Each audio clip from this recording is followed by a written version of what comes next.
gosti u nastavku emisije gospodin Saša Rudić, predsjednik Narodnog radničkog pokreta i gospodin Vili Balderić, zamenik Narodnog radničkog pokreta. Dobro jutro i dobrodošli. Dobar dan. Dobar dan, to ste me iznenadili. Kako ste? Hvala Bogu, dobro. Dobro. Bogu hvala, nikad bolje. Nikad bolje.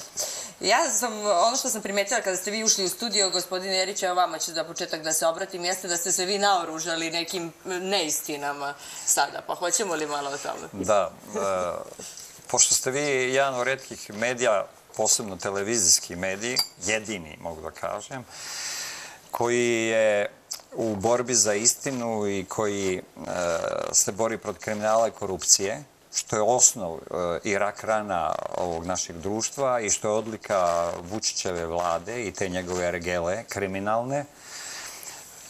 Želim da pokažem kako se bori protiv Aleksandra Vučića, njegove politike, njegovi reformi koji nema. Njegove su reforme samo kriminalne. On je usavršio prethodni režim, prethodni sistem u kriminalu, u korupciji, u mitu. Znači, u tomu mu pomažu svi nacionalni mediji. Znači, nijedan medij nije slobodan, kažem, televizijski sem vašeg. Par novina, kao što je NIN, što je Tabloid i sajtova Balkan Info i tako dalje. Hoću da kažem, molim novinare, kolege novinare i producente da ovakav način borbe, time što će se iznositi istina, afere koje će se istraživati, istraživačko novinarstvo non stop. Jer ako je uslov da budete novinar taj, da slušate ono što vam napiše Aleksandar Vučić u svom kabinetu i servira i onda svim naslovima novina istu stvar čitate, to nije novinarstvo. I druga stvar koju bih rekao je da novinari, redakcije i televizijske kuće moraju da izdrže ovaj pritisak. Pritisak koji je vršio Aleksandar Vučić time što postaje glavni urednik svih medija, tako što postaje suvlasnik, kupuje ih ili vlasnik kroz Media Pool, koji je njihov, apsolutno, koji je, kako da kažem, organizovan još za vreme od 2000-te, gdje je Dragan Đilas, Šaper, Krle, i da ne nabrajamo sve dalje, Bebo Popovića, sad im se pridružio Goran Veselinović, to jest Aleksandar Vučić, i oni sa tim novcem ucenjuju sve. Vi nemate ovde reklame, verovatno nikakve reklame od tog Media Poola koji je neki 100 miliona evra. Je li tako? Znači oni na taj način ucenjuju sve medije. Šta vi kažete, gospodine Rudić? Pa ništa, ja naravno podržavam Vilija zato što ovo sve što govori, on je rekao u nekoj najblažoj mogućoj formi, pošto je ovo pitanje ipak neka televizija sa nekom nacionalnom frekvencijom. Nažalost, evo i vi imate te probleme zbog istine koju govorite i zbog te, ajde kažemo, neke politike ja pa ja Aleksandra Vučića koja nas je dovela do ovoga da gledamo ove scene nemile i sa Kosova i svih krajeva sveta. Umesto snažne politike, umesto snažne diplomatije koja bi sprovodila politiku, promovisala Srbiju kao državu i Srbe kao narod, mi imamo sada, na primjer, ministra inostranih poslova koji, na primjer, na poseti Erdogana, predsjednika Turske, koji danas verovatno prenosi poruku Vučiću koju mu je Putin naredio da prenese predsjedniku države, pošto to ne ide direktno. Mi imamo priču, na primjer, da je na takvom jednom skupu Ivica Dačić uzeo mikrofon i polupijan pevao, onda našao se neki muftija koji izvadio 100 evra iz mantije i zalepio mu je za čelo. Dakle, to su nama predstavnici države srpskog naroda, o čemu mi stalno govorimo i pričamo, a i vi, Boga mi, vidim da ga ne štedite, vidim da jednostavno ne možemo tako da idemo dalje. Ovo je dno. Znači, sad smo stvarno dotakli dno. Sa ovom akcijom policijskih snaga ili već kako se zovu te neke paravojne, parapolicijske, ne znam, neka kombinacija OVK i EULEX-a, koje zovemo ROSU. ROSU je udarila Vučića po nosu, ali nije njega, nego čitav srpski narod. Jednostavno tu ne mogu stvarno da kažem ništa ono što je Vili rekao, jer korupcija je samo jedan deo sistema, odnosno te mašine na kojoj jaše Aleksandar Vučić sa tom njegovom svitom. Boga mi, ta mašina drma se, trese, ispadaju pojedini sa nje, otpadaju, šta ja da vam kažem, nisam ja kriv, ali jednostavno... A mašinovođa ostaje? Mašinovođa mora da ostane, on je zakovan za tu mašinu, on misli da će to večno tako da se voza. Hvala vam puno, da, to je što... Da, ali sve ima svoj rok trajanja. Međutim, evo, ja sam pročitala juče, baš Marko Đurić kaže da ga mnogo boli što pojedini tvrde da je on sve to izmislio i da to zapravo nije bilo baš tako kako je bilo predstavljeno u tim istim medijima o kojima ste, gospodine Jeriću, govorili. Marko Đurić sjedio je na hoklici pored mene, koju sam mu ja dao, ali mislim, hoću da vam kažem jednu stvar. Znam odlično ko je Marko Đurić. I videli ste da on u tom svom glumatanju i u režiji Aleksandra Vučića i tom ekscesu, tako da kažem, koje je napravila takozvana policija Kosova, ROSU, je evidentno režija koja je dogovorena u Parizu i u Njujorku između Aleksandra Vučića i Tačija, a pozadina je u stvari jedna druga priča, jer su stranci izvršili samostalnu istragu, tako da kažem, mimo organa tih nezvaničnih Kosova i Srbije i u ubistvu Olivera Ivanovića i došli su do saznanja ko je ubica. I to panika koja se kod Aleksandra Vučića videla tim navodnim privatnim pa onda službenim odlascima, vidite kolika je ta medijska laž i tako dalje. Vidite i da i novinari jednostavno ne mogu da iskažu svoje mišljenje ni redakcije. Vidite da je to toliko sve spinovano, da je to strašan pritisak. Ako se vratimo da je unazad prošle godine 100 novinara bilo napadnuto i da je većina toga, skoro 90%, bilo politički motivisani napad, onda vam je jasno u kojoj su poziciji novinari. Oni koji žele da vide istinu. Znači, problem ove vlasti je zato što je kriminalna, zato što je korupcijska, zato što ne preza da eliminiše i svoje protivnike. Ovo je političko ubistvo, to je Aleksandar Vučić bio dužan, on je to prebacio na terorističko, pa sad kad mu odgovara i ovo nameštena film koji su režirali u stilu Kuma, gdje su glavni šefovi mafije, kumovi, u Subotici, a onda ubistvo se izvršava tamo u sinagogi, što kažemo. Nisu mogli dalje da budu od Kosova nego u Subotici. Jes, nema dalje tačke. Nije bila dalje tačke. Prema tome, hoću samo da kažem, evidentno je sve izrežirano. Srpska lista i dalje u toj nezvaničnoj vladi Kosova i dalje podržava Haradinaja, jer ako ga ne bude podržala, oni to sve retorički rade, desit će se da će oni da otkriju onda koje ime.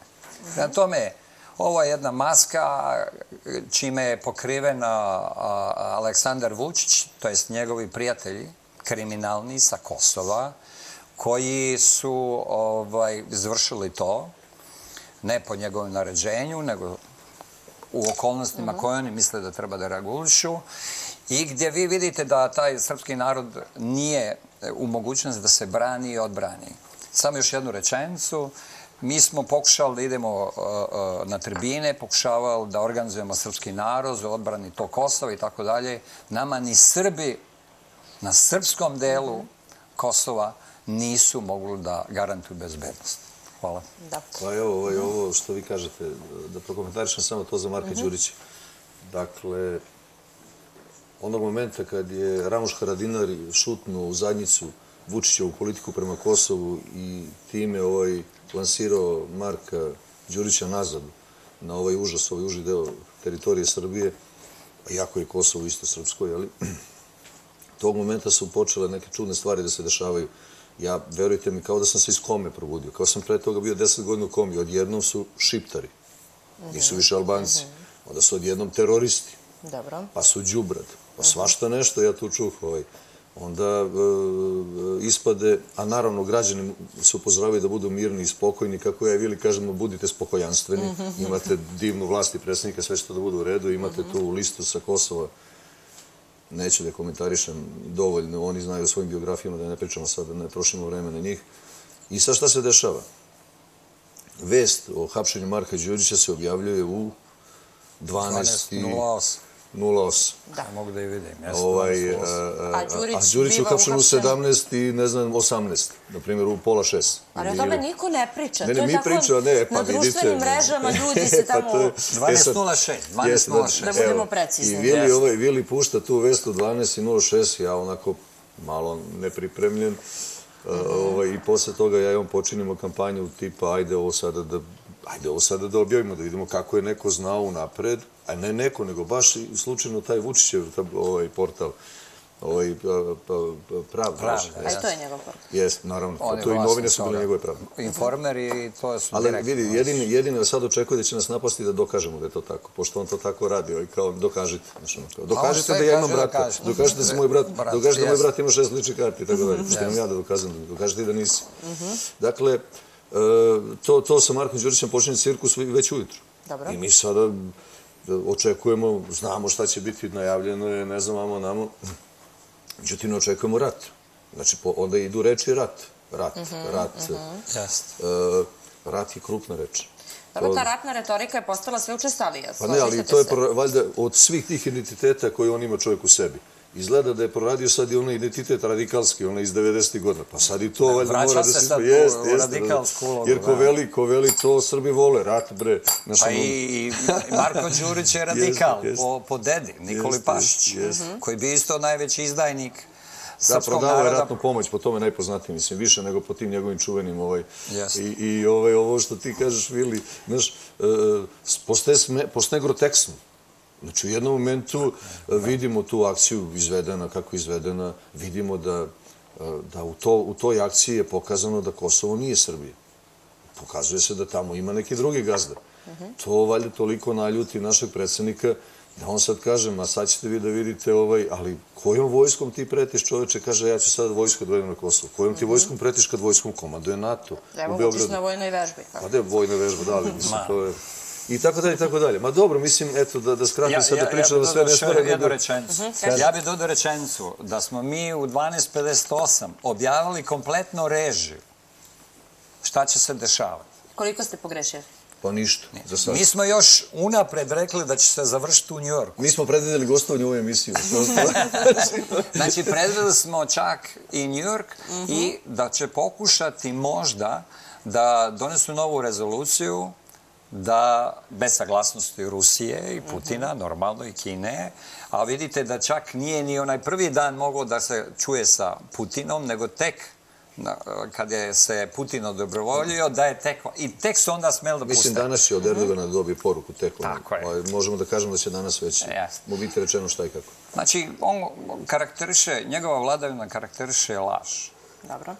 I kad imate takvu jednu vladu, gdje nikakve reforme nisu izvršene, gdje je pljačka samoorganizovanija i usmerenija na nove tajkune, kumove i prijatelje koji su u njegovom okviru, vi shvatate da ovo društvo sve više urušava, da je siromaštvo sve veće i veće, 70% je jako siromašno ili na ivici siromaštva i mi sa ovakvim ljudima koji ne razumiju privredu i ekonomiju, koji nikad u životu nisu stvarali, nisu ni idejno jaki.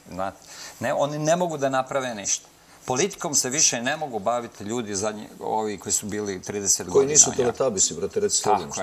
Tako je. Znači ti ako si teletabisi, ako možeš na takav način da funkcionišeš, ti si onda ujedno član ili napredne stranke i onda možda funkcionišeš, evo, recimo kao Ivica Dačić, ministar inostranih poslova, vidimo kako funkcioniše. Čujem da se otrovo nekim gulašom u Africi. Šta imate toliko protiv Ivice? Ne, ništa, nego me sramota me da to bude predstavnik ili reprezent spoljne politike države Srbije. Dobro, otrovo se čovjek svima se dešava. Da. Zar nema boljih rešenja, recimo, da ljudi koji znaju diplomatiju, koji su to radili, jer to je posao iskustva. Komunikacija s ljude. Pa nije pevanje. Ne može da... To je za kafanu. Je li tako? I diplomatija i iskupljenje obaveštenja, prikupljanje podataka, bitni znači tako da. Evo i kad ste okrenuli tu stranu, ovo vezano za vojsku i za tu vojnu vežbu. Dobro. Mi smo potpisnici mnogih sporazuma. Partnerstva za mir, SOFA sporazuma, IPAP sporazuma i tako dalje. Svim tim sporazumima je Vučiću oduzeta komanda nad vojskom. Sad on nema pravo da se nazove vrhovni komandant. Znači, ti sporazumi imaju svoju neku, ajde kažem, i strukturu i imaju svoj neki karakter. u tom karakteru oni ne vide nas kao vrhovne komandante te vojske, nego kao jednu, u najblažem obliku po nas, kao jedno zajedničko nastupanje, delovanje i tako dalje, a Boga pite šta stoji iza onoga što mi ne znamo. Tako da ta sama vojna vežba po sebi je verovatno neki čin koji niko ne razume, pa čak ni on. Hajde da prokomentarišemo izjavu Ljubiše Dikovića, koji kaže da je dolazak predsjednika Vučića na taktičku vežbu da pokazuje zapravo brižan odnos prema vojsci Srbije. Bravo Dikoviću. To ne znam šta da kažem drugo. Ja bih rekao, kakav je taj vojni sporazum koji smo mi potpisali, mislim, naši predsjednici, potpisali sa NATO paktom?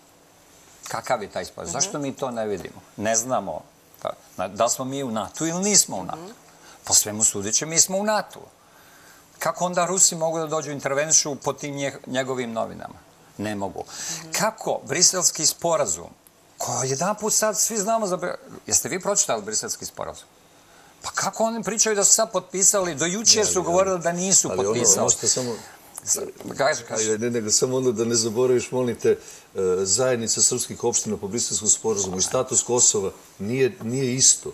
Znači, mi pričamo, kad kažemo briselski sporazum, mi pričamo o zajednici srpskih opština. Ne pričamo o statusu Kosova. Status Kosova je uređen ili rezolucijom ili već kako čime nije bitno. Ali potpisivanje briselskog sporazuma, ako je to bilo 13. 14. 16. 15. pardon, ako je bilo potpisivano, oni su kršili zakon i ustav. Svi, ako je to Tomislav Nikolić, Aleksandar Vučić, Ivica Dačić, oni treba da se zatvore, treba da su u zatvoru, treba da su procesuirani za kršenje ustava i zakona. Oni se šetaju slobodno i sad nam pričaju o tome, do jučer su pričali da nisu potpisali, sad govore da jesu. U čemu je...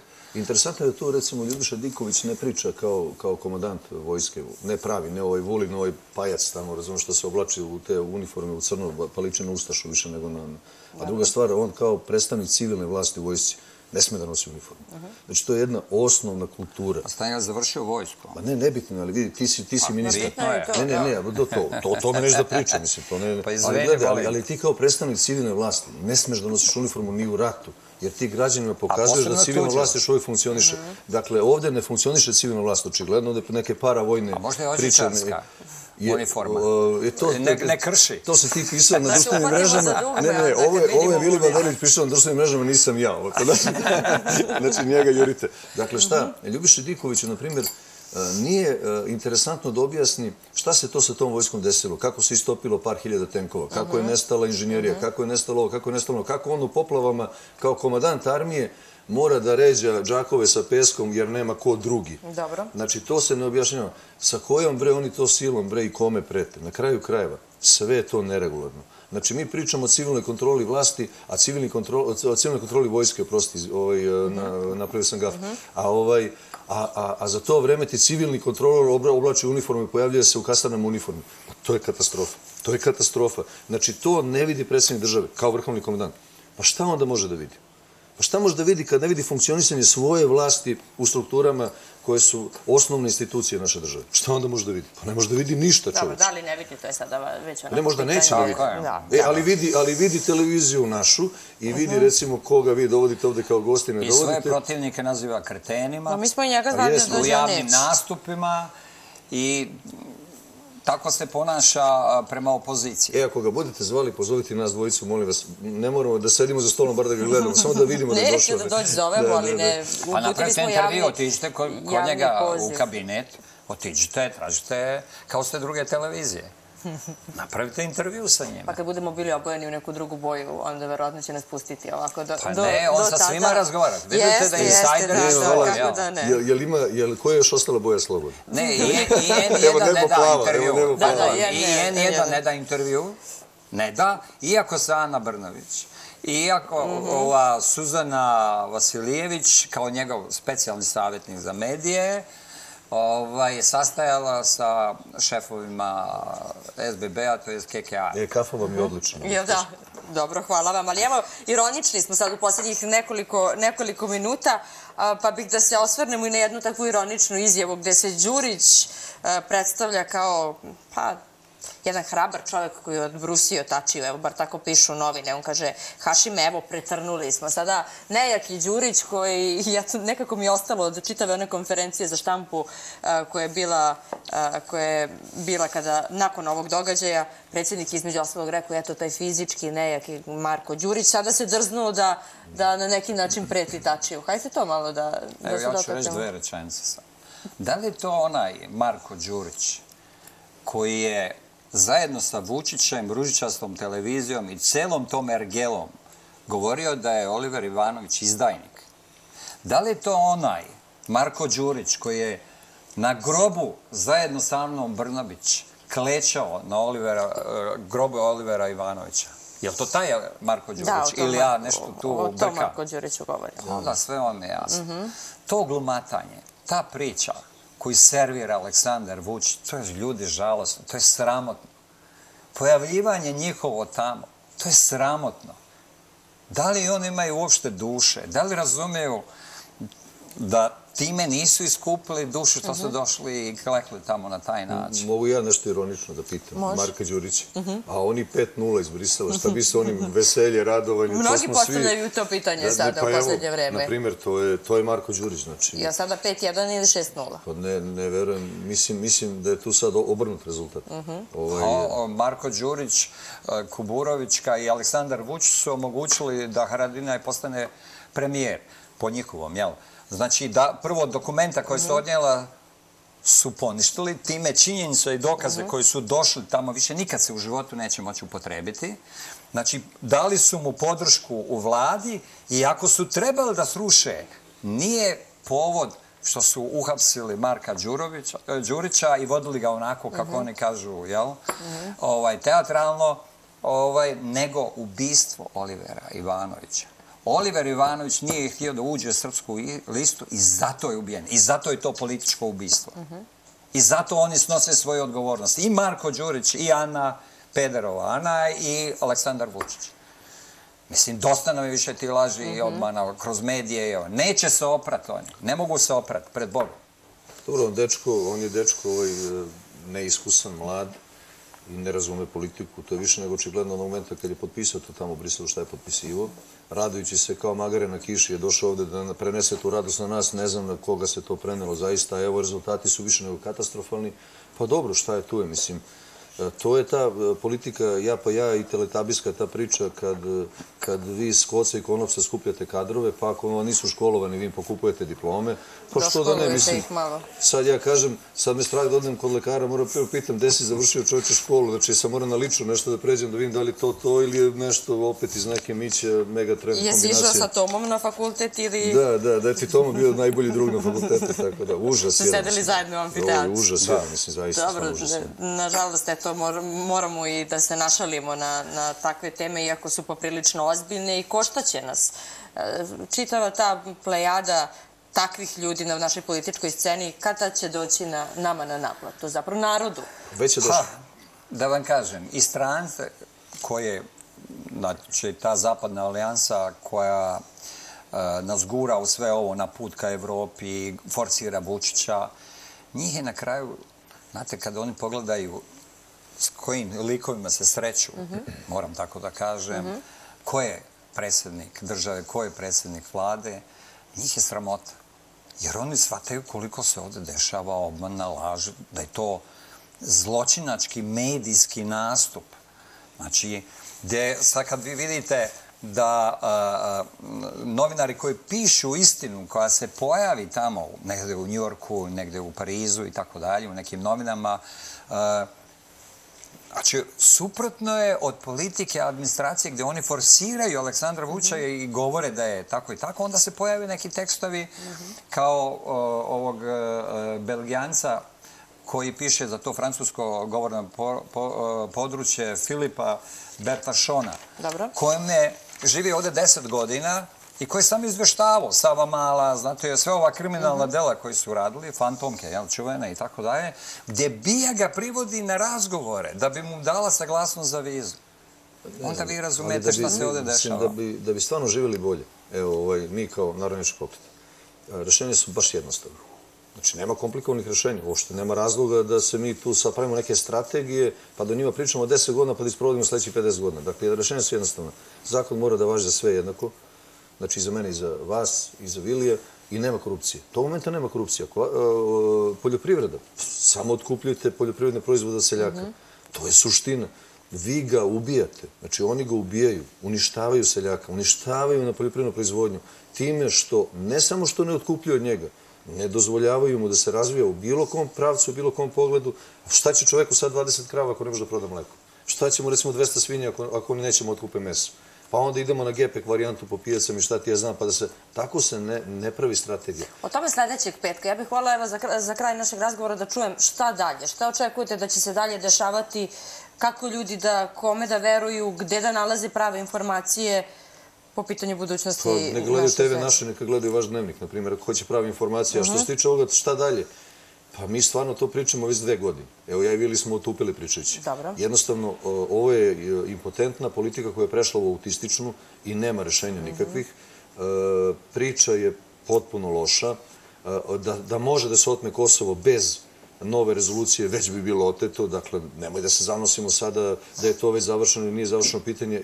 Oni ne misle da je završeno pitanje. Na kraju krajeva, danas sam toliko grešaka čuo u ovim našim kolegijalnim ili okruglim stolovima na ovim drugim televizijama, oni uopšte ne znaju ko je inicirao rezoluciju 1244. Pa inicirala je Amerika, zašto je ovde propala 78 dana. Ništa za 78 dana rata nisu uradili. Mi smo dobijanjem vremena u tim sukobima koji su trebali da traju 5 dana, pa onda 15, pa 25, pa Džemi Šeji stalno ponavlja, evo još 10, evo još 3 dana, evo još 8 dana.